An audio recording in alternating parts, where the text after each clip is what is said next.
So welcome everyone. My name is Dave Gerhart and I'm so excited to be here for episode 2. And I'm going to be talking about today, we're going to recap on some of the things we talked about last week.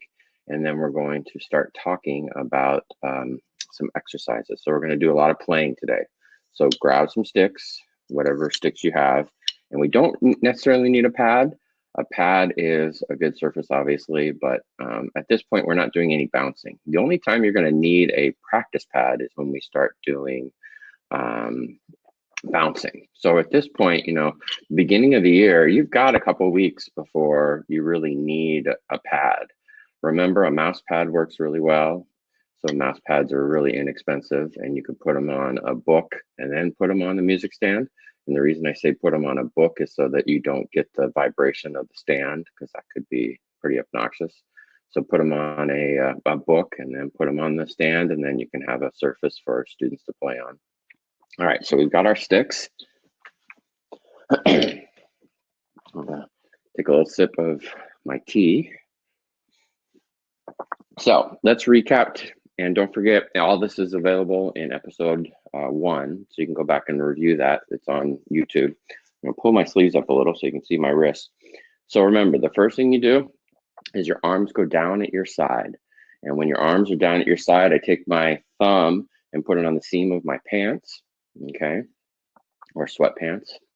And as I come up, remember, I'm not standing in front of the pad. I'm standing back from the pad because I want my sticks to come up in the correct height. I don't want the drum to influence my height.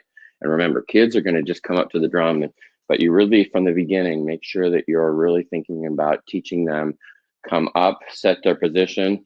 Once they've got it, adjust, okay? And every time they're going to have to adjust, okay? So sticks down at your side. Elbows are the same distance from your body as if you're walking down the street.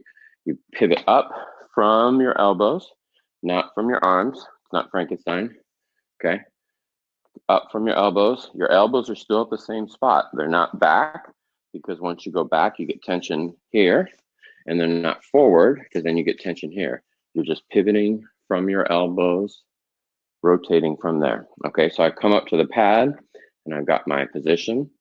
And what we're going to do is just do a basic warm-up by doing some full strokes, and we won't go into the handouts quite yet.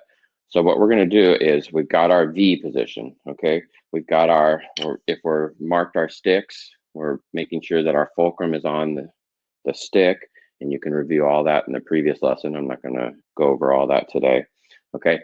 And what we're going to do is just bring our sticks up. So our sticks, when they come onto the pad, are in a V, about a 60-degree angle-ish, right? Remember, it's also dependent on your body type. And one thing you don't want is you don't want your wrist to come in like this, and you also don't want your elbows to come up like that. So when your arms are down at their side and you're come up, there's your natural position, okay? Kids like to do this a lot, okay? So make sure you're like this, okay? The other thing is your hand is a little bit sloping away from the pad. It is not perfectly flat, and it's also not thumbs up, okay? It is just as if you're bringing your hands up and you've got that natural position. So the first couple weeks, it's really just reinforcing this, going over and over, making sure that they've got this good position. All right, so you all have that good position. So what we're going to do is bring our sticks up about 8 to 10 inches above the pad, and we're going to just alternate. So just simple alternating, right, left, and we'll take it nice and slow. Ready, go. Right, left, right, left, right. Now, when you're doing this, you need to be looking at a bunch of things. Number one, is your grip good? Is your thumb still on the stick? It's not below the stick, it's on the stick, okay? And I'm rotating from my wrists. I'm not Flintstone drumming. A lot of kids aren't going to get that reference, but we all know, hopefully. So it's all 99.99999% wrist, okay? If they're hitting rim shots, like you heard me do it a couple times like this, that means their pad's too high or their drum is too high. So adjust it. You'll also notice, make sure your left hand is good. If you're right-handed, your left hand is going to have some problems. So just nice and slow. And this is going to speed up a lot in a school. So you can use a metronome, obviously. I like to use music as well. You can play a piece of music, especially now, most music is really quantized to metronomes. So figure out, there's a playlist that you can do that have different tempos, just nice and slow. Okay, and you're making sure that they're checking all those different things, that their grip is in a good spot, that their fingers are closed, they're not pushed in, they're not making a white thumb, right? So they're grabbing too tight. Just nice and slow. All right, and let's do some sticks together now. So I call this mirrored. And what this really does is it just makes sure that the sticks are moving the same speed and the same height, okay? So when we're alternating, I'm making sure that the sticks end up in the same spot. I'm not going back to it, I'm bringing it straight up so that the tips match. And you can define where the tips are. So if you want to do some soft playing, maybe you want the sticks 3 to 4 inches above the pad. If you want super soft, 1 inch above the pad. If you want a little bit louder, up here. So in the beginning, I generally do like a mezzo forte or forte volume, and you can define those by saying, we're going to do a forte at 9 inches above the pad, okay?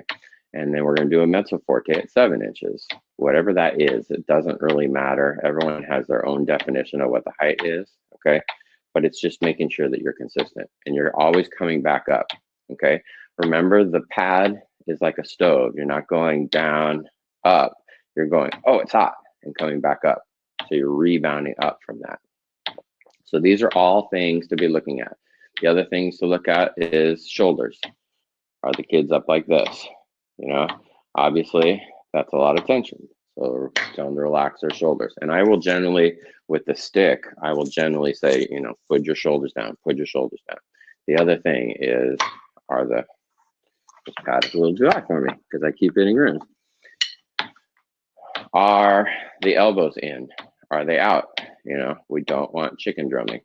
We also don't want super stiff drumming. We want it that same space as if you're walking down the street. That same feel. Okay? Awesome. And now let's go back to the mirrored, because that's what today's exercise is really going to be about. So just doing nice and slow, making sure you're coming back to the same spot. A lot of times in this case, my kids do this all the time. Let's do mirrored exercises, and they bring their right hand up because they're dominant right-handed, and they take a long time to bring their left hand up. So just making sure that both hands are coming up and down at the same rate. All right. Remember, in the chat box, if you have a question, type in your question and make sure that you're in question mode. That will mark it as a question, and then I'll be able to know to look at that as we go on. Okay, now let's do some just left hand alone. So keep that other stick up, and this is what we're going to talk about today.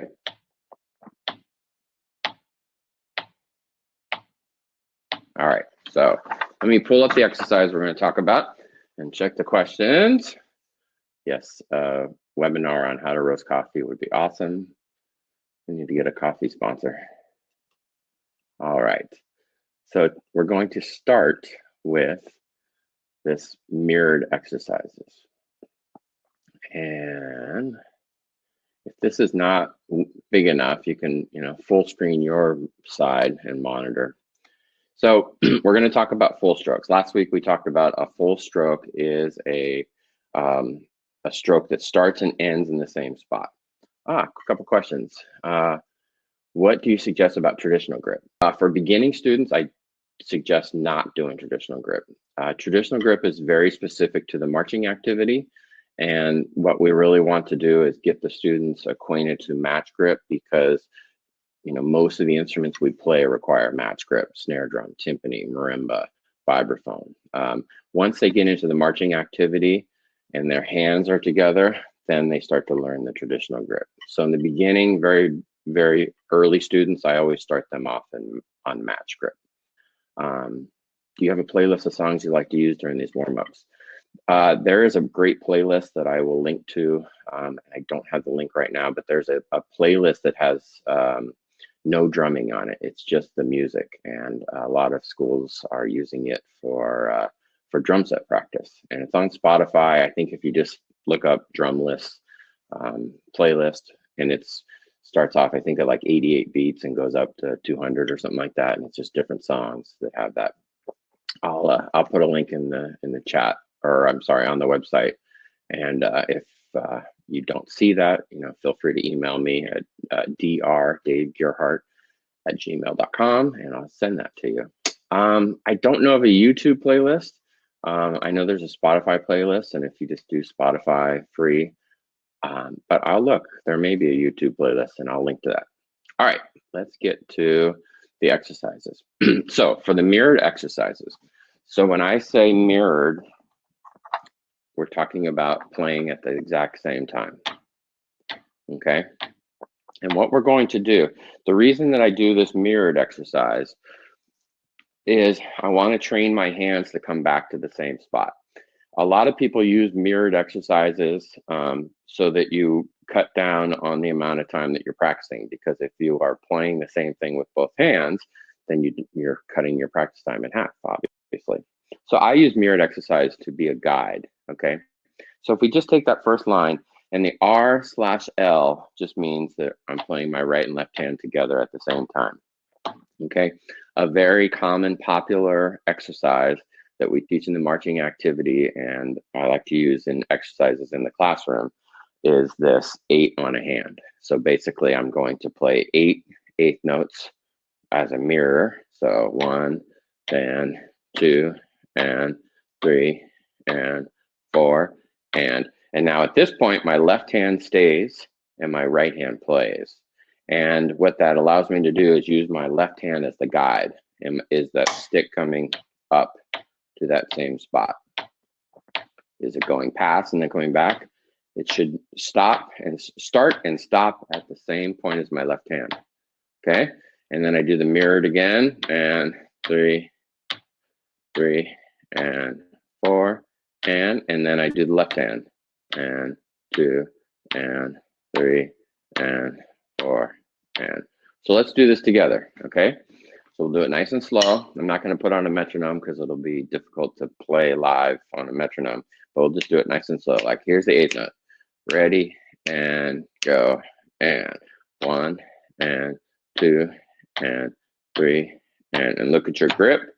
And now right hand, and making sure that the tips 3 are matching. 4 together, 1 and are mirrored.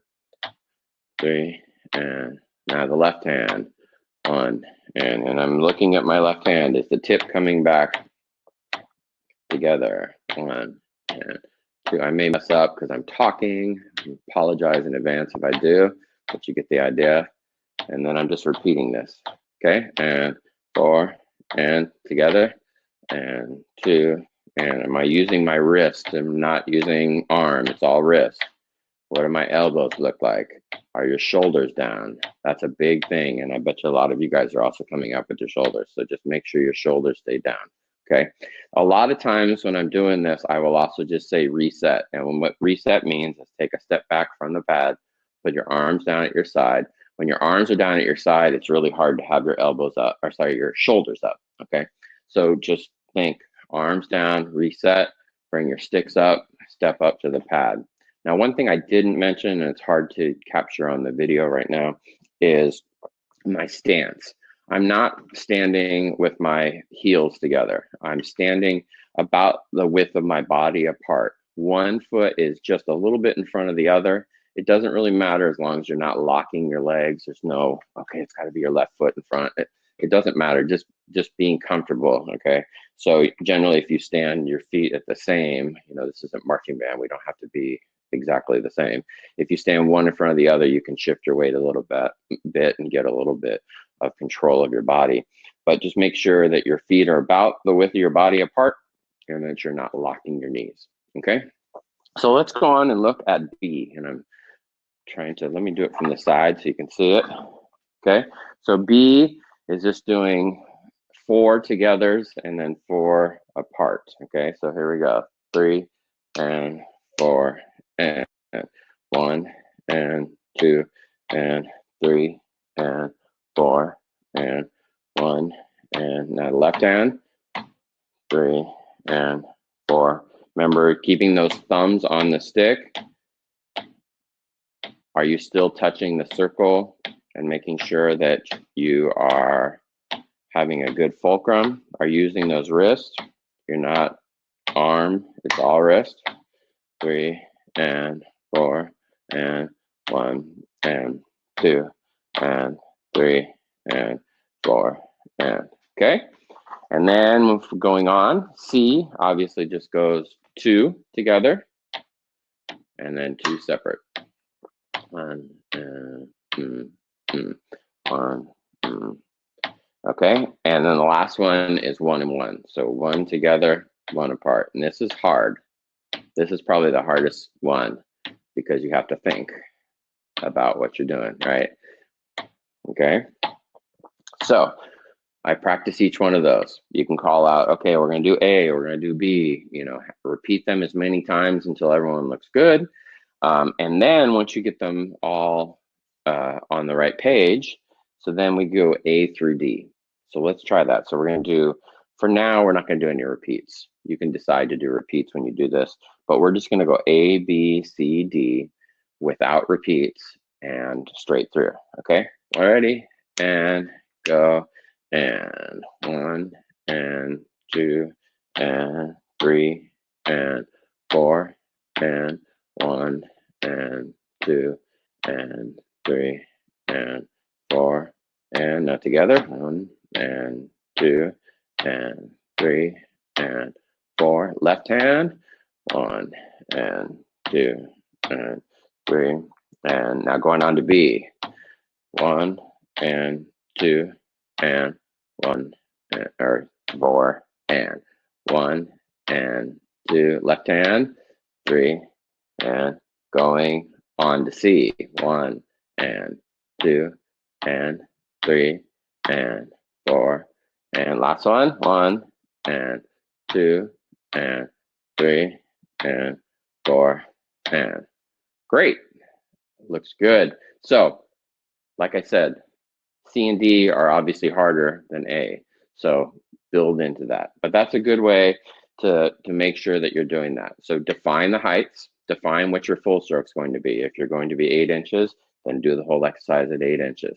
And make sure that everyone is really using their wrist, and then all those little checkpoints, the grip, the thumb, making sure that your thumbs aren't turning white, your elbows, your shoulders, how far apart, and then that you're using your wrists, okay? Great. Let me see if there's any questions. I think we're good. Oh, Elisa is finding some. It's Dr. Dave Gerhart at Gmail, so you can change that or delete that one, Lisa, please. So it's Dr. Dave Gerhart at gmail.com. And would you be willing to share this document with us? It is in, oh, yes. It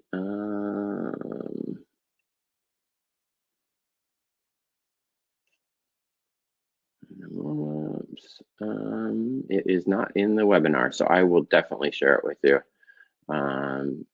I will put it on the website on percussioneducation.com. And if it's not, if there's any problems, you can always email me and I'll be glad to share the PDF with you. All right, so we're going to do the bottom of it just real quick. So this is just an exercise 876. There are many exercises called 876. This is just doing that same thing, but instead of doing a lot of mirror, we're just doing one. So in this case, we're doing 8 eighth notes on the right, 8 eighth notes on the left, 7 on the right, 7 on the left. So it'd be 1 and 2 and 3 and 4 and 1 and 2. And I'm making sure that the stick comes up to that. Now 7, 1, 2, 3, 4, 5, 6, 7, 1, 2, 3, 4, 5, 6, 7, 6. You get the idea. So it goes down to 2s, and then it comes back up to 8s. Now, for younger students, I wouldn't show them this page because then you're going to start getting all these questions. What's 7/8? What's 5/8? What's 3/8? Just teach it by rote. You can definitely just do 8/7/6. The students will know, and you can do 1, 2, 3, 4, 5, 6, 7, 8. 1, 2, 3, 4. Now 7. 1, 2, 3, 4, 5, 6, 7. 1, 2, 3, 4. And the reason I'm doing the mirrored part at the beginning of this is to make sure that I'm using my other hand as my guidepost, that the stick is, it's not going past it, it's coming right back up to it. Okay, so questions, make sure you ask them, but let's keep going. Do you have a pulse? Do you change the pulse for 8/7/6? Sarah asks. No, I keep it nice and straight. 8th notes are all equal. The only reason I wrote it out like that is just because it's easier to read it in notation, but the 8th notes are constant throughout. And once you get your students up to this, do it, put it on all 8th notes, your metronome click, and then start to put it on quarter note, so that when they get to the odd bars, they play 1, 2, 3, 4, 5, 6, 7, 1, 2, 3, 4, 5, 6, 7. And guess what? They'll be working, learning how to play with a metronome when it's not always on every beat. Awesome. So that is the first exercises with the full strokes. Okay. The other exercise, and this is actually in here, and I can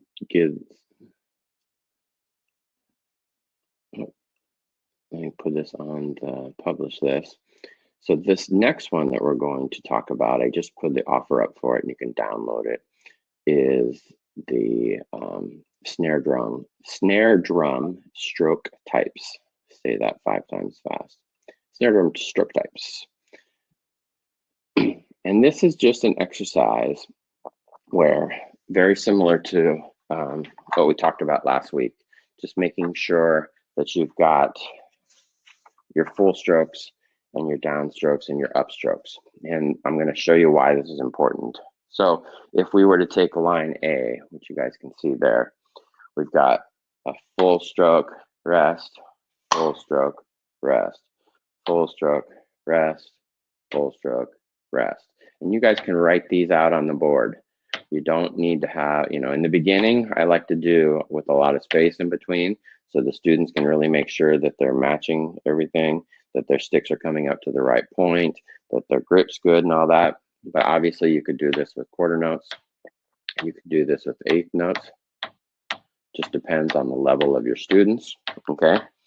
Now, if we look at letter B, let me just blow it up so you guys can see this a little better.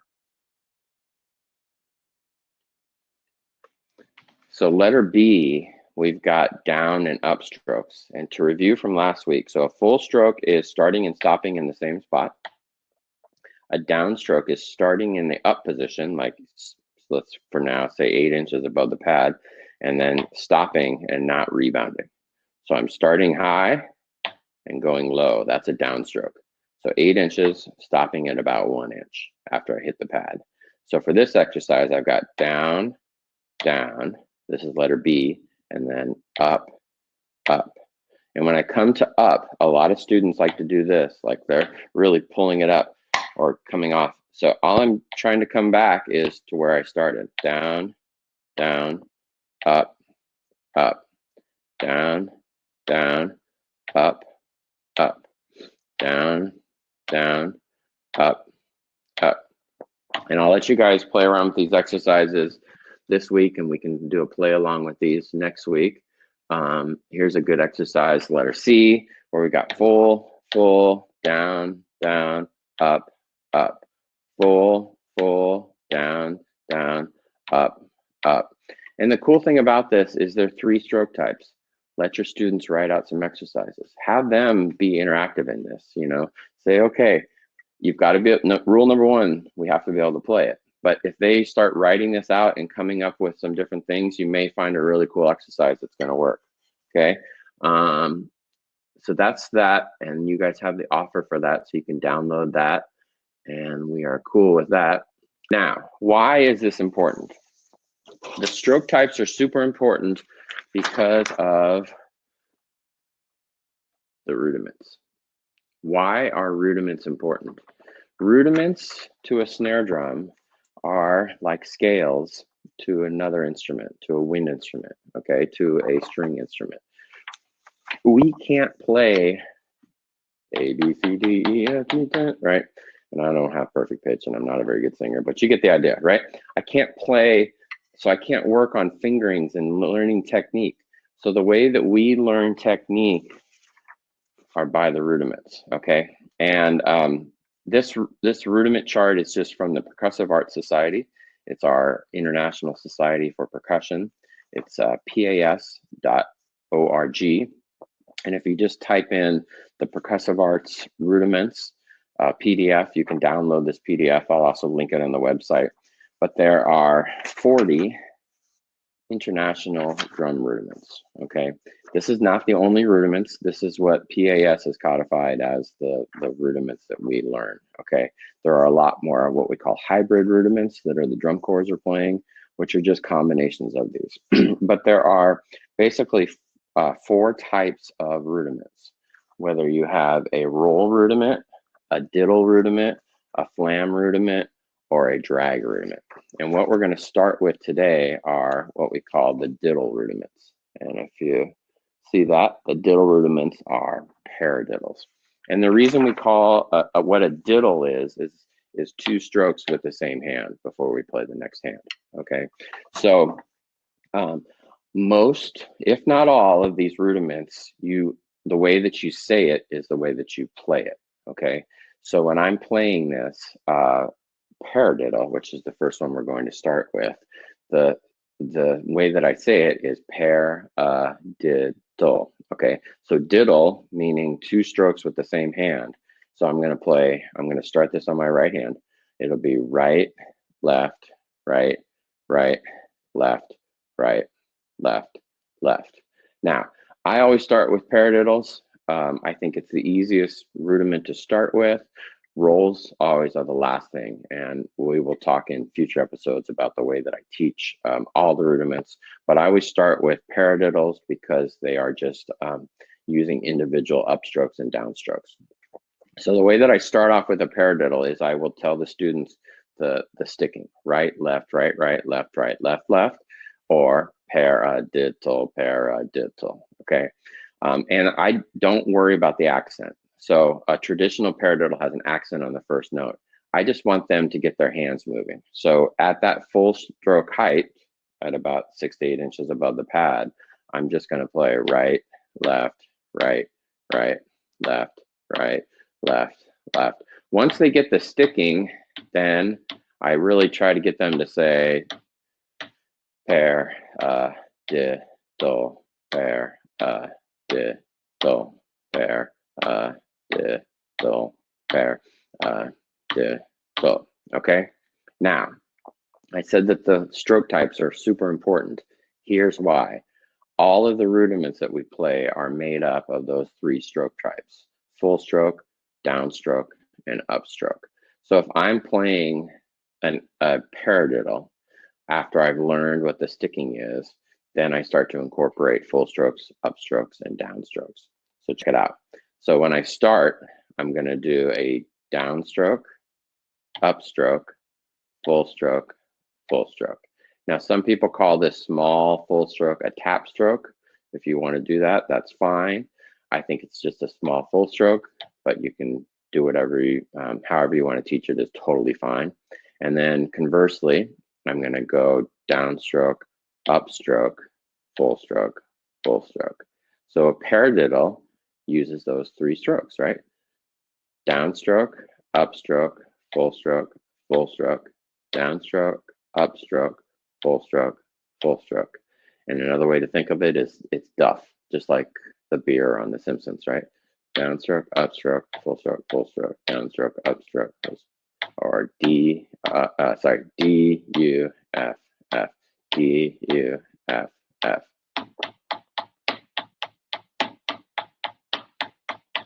And as I start to speed them up, you'll see that I'm always preparing that upstroke, okay? And conversely, if we keep going with this principle, if I do a double paradiddle, it's going to be a full stroke,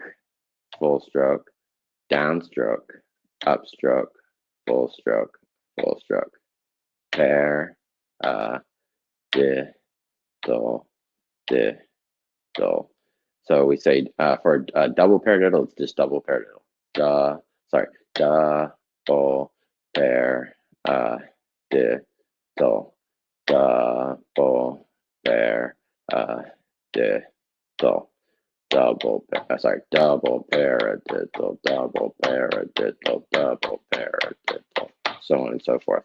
And we'll really get into this next week. I'll write out some exercises where we can start to do some play-alongs with the rudiments as well. And then the same thing for triple paradiddle. Now, a triple paradiddle has 8 notes, right, left, right, left, right, left, right, right, or left, right, left, right, left, right, left, left. Because there's only 6 syllables in triple paradiddle, what we generally say, we add it's triple paradiddle. So it's a triple paradiddle, it's a triple paradiddle, it's a triple paradiddle, it's a triple paradiddle. And what I will generally do is you can pass out the rudiment chart, but I also have each student write out the 8th notes and then the stickings and then the upstrokes and downstrokes, so that you're reinforcing this downstroke upstroke technique. Because if they can really get this downstroke, it will really help them gain the speed. Okay, so that's the reason that full strokes, upstrokes, and downstrokes are important. What I would like you to check out for this week is so you're going to download, if you don't already have it, your Progressive Arts Society International Drum Rudiments, the 40 rudiments. You've got the stroke types, and you've got the mirrored exercises. So check out the mirrored exercises. That will really, the reason I start with full strokes first is it really gets their wrist moving, and I can make sure that everything is good. Once they've got a good full stroke, then I start to really incorporate the downstrokes and upstrokes. But until then, I just make sure that the full stroke is good. So check that out, make sure that that's happening, ask any questions. You've got the full stroke, upstroke, downstroke, and then the rudiments. Next week, we will talk about paradiddles, and I will give you some exercises on paradiddles, and we'll talk about different ways that we incorporate them into our technique. Let's see. We've got a couple, we're a little bit over, but if you've got any questions, let's do that. Hope this has been super helpful. You know, I really just want to help non-percussionist educators get good at holding sticks and teaching the sticks. Because the more, you know, the more that we can really incorporate these things and show the students, I think the easier it will be for them to really get into doing good roles and helping your ensemble sound better. So I'm really just here to help out. All right, so we got some questions. So thank you, Sarah. As a person who is percussively challenged, this is exactly what I need. Well, thank you, I appreciate that. I am challenged in playing string instruments, and my kids are playing string instruments right now. So even though I did my undergrad in music ed, I totally get it. So I think the problem with percussion is there's so many instruments. Excuse me. There's so many instruments that we have to learn. If we really start with snare drum, getting a good grip going, and then start incorporating reading from the beginning, I think it will really help improve our students. I think a lot of times, you know, they get in the back of the classroom and it's sit down, shut up, don't make any noises, and then we worry about the band, and then, okay, how come, Johnny, you're not playing in time, or you're not? So if we can take some time out of the class and work with them and get their sticks going at a good tempo, get their wrists going and making sure that everything's looking good. And then also, very important, make sure that they're starting to read. You really have to get them reading so that they are not falling behind as a musician. All right.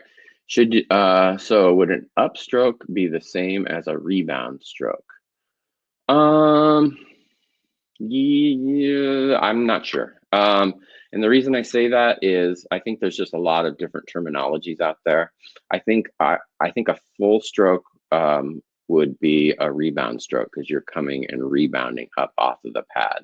Uh, a rebound stroke starting low and coming up wouldn't make as much sense to me. So I would think a rebound stroke would be the full stroke, and then a downstroke is not having any uh, rebound from it, and then uh, from the pad, and then upstroke is hitting and coming back up. So that's why I say, sorry, I'm not really clear about that. I don't know if I would call it a rebound stroke. I would call the full stroke a rebound stroke because I'm really doing that. Mark, can you do a quick review of how you teach grip?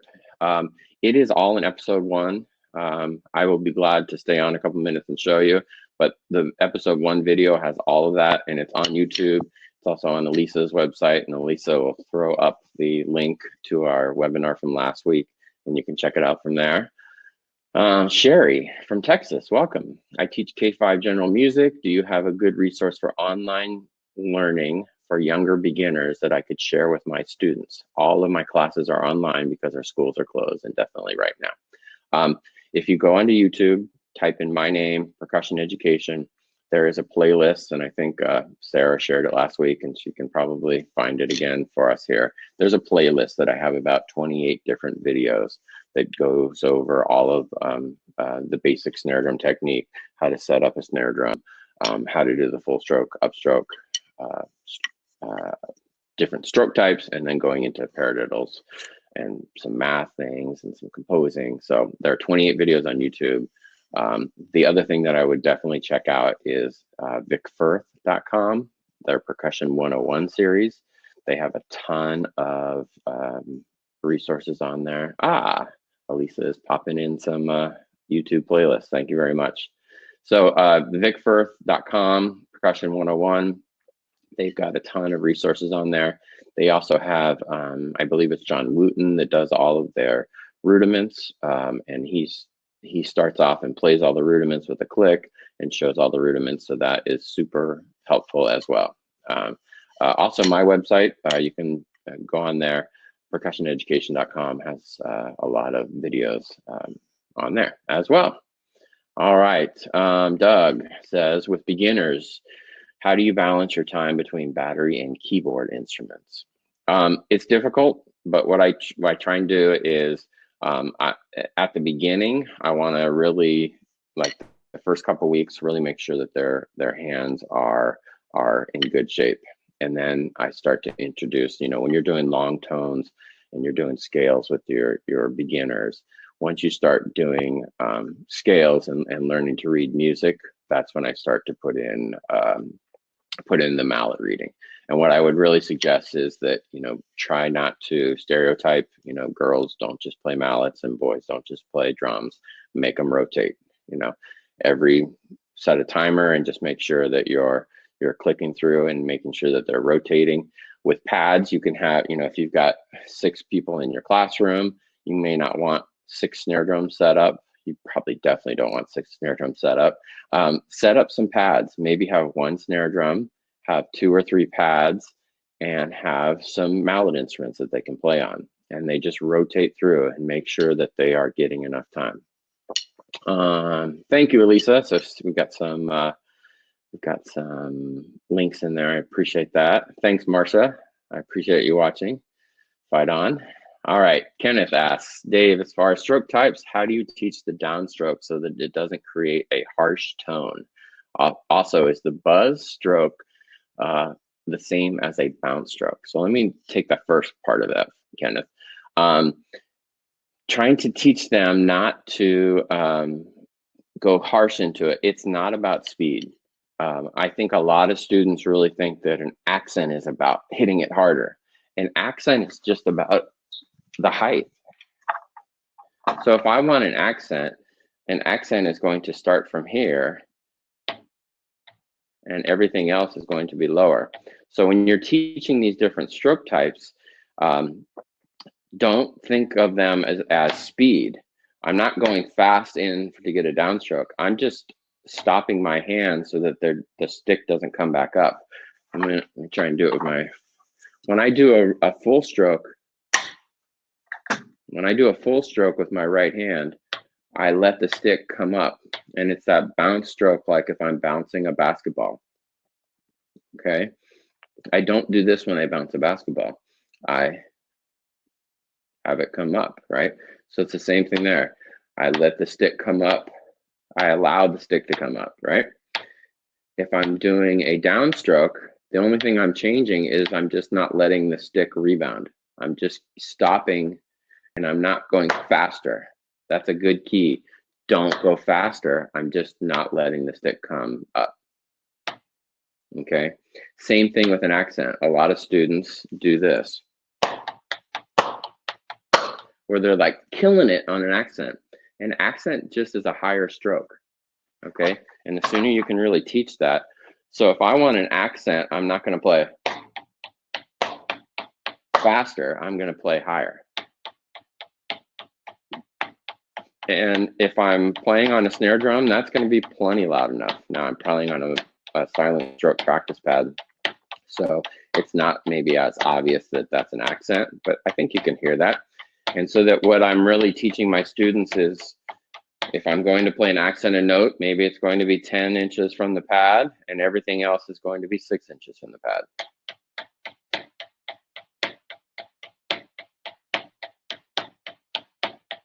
But I'm not changing the speed. The accent is about height, not speed. So the sooner that you can incorporate that and teach that, that would be helpful. All right, Kenneth goes on. Also, is the buzz stroke the same as a bounce stroke? The buzz stroke is the same as a bounce stroke. It is going to be a bounce stroke means that the stick is bouncing maybe 2, 3, 4 times. A buzz stroke is still bouncing, but you're not counting how many bounces there are.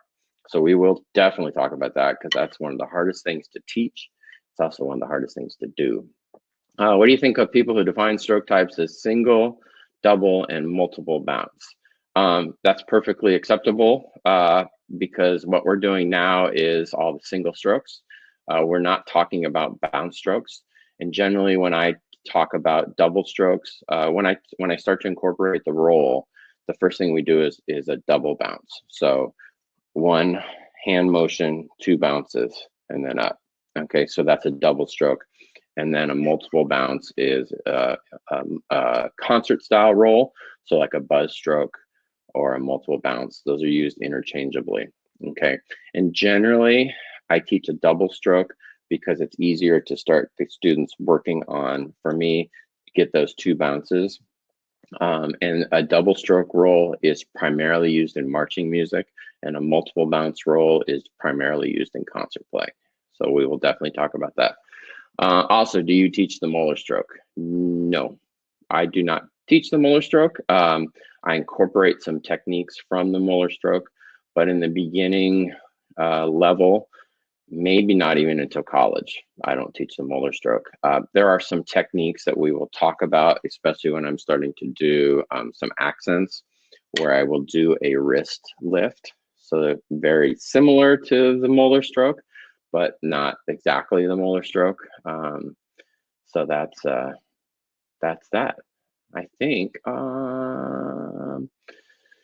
Kenneth, thank you. A lot of people teach velocity matters more than stick height.